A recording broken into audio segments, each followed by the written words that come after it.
ஒரு சிறிய கிராமத்தில் சுதாமா என்ற ஏழை பிராமணன் வாழ்ந்து கொண்டிருந்தான். அவன் மிகவும் நல்ல மனம் கொண்டவன். அவன் சிறுவயதில் லார்ட் கிருஷ்ணவுடன் குருகுலத்தில் படித்தவன். காலம் கடந்து கிருஷ்ணன் ஒரு பெரிய ராஜாவாகி துவாரகையில் வாழ்ந்தார். ஆனால் சுதாமா மிகவும் ஏழையாக இருந்தான். அவனுடைய குடும்பத்துக்கு உணவு கூட இல்லாத நிலை. ஒரு நாள் அவன் மனைவி சொன்னாள், "நீங்கள் கிருஷ்ணனை பார்த்து வரலாமே. அவர் உங்களுடைய நண்பர்தானே?"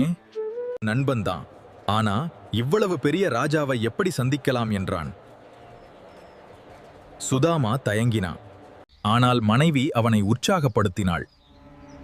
சுதாமா சிறிய அளவு அவல் எடுத்துக்கொண்டு கிருஷ்ணனை பார்க்க புறப்பட்டான். துவாரகையில் சுதாமா அரண்மனைக்கு வந்தான். அவன் மிகவும் சோர்வாகவும் ஏழையாகவும் இருந்தான். ஆனால் கிருஷ்ணன் அவனை தொலைவில் பார்த்தவுடன் ஓடி வந்து அணைத்துக் கொண்டான்.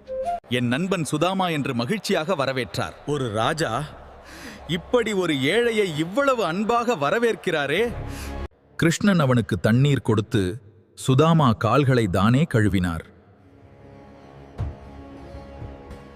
"இங்க பாருடா, இது சுதாமா கொண்டு வந்த அவல். வெக்கப்பட்டு மறைச்சு கொண்டு வந்தான்." "அட சுதாமா, என்னடா கொண்டு வந்த? காட்டு." "இது வெறும் அவல் தான் கிருஷ்ணா. அவல் எனக்கு ரொம்ப பிடிக்கும்." அவன் கொடுத்த அவலை மிகுந்த மகிழ்ச்சியுடன் சாப்பிட்டார். "இது உலகிலேயே மிகச் சிறந்த உணவு" என்றார். "என் வீடு, இது எப்படி சாத்தியம்?" "வரவேற்கிறோம் என் நண்பரே." அப்பா, நீங்கள் வந்துவிட்டீர்கள். அவர் புரிந்து கொண்டார். கிருஷ்ணன் எதையும் கேட்காமலே எல்லாம் கொடுத்தார். உண்மையான நட்பு எப்போதும் அன்பையும் உதவியையும் தரும்.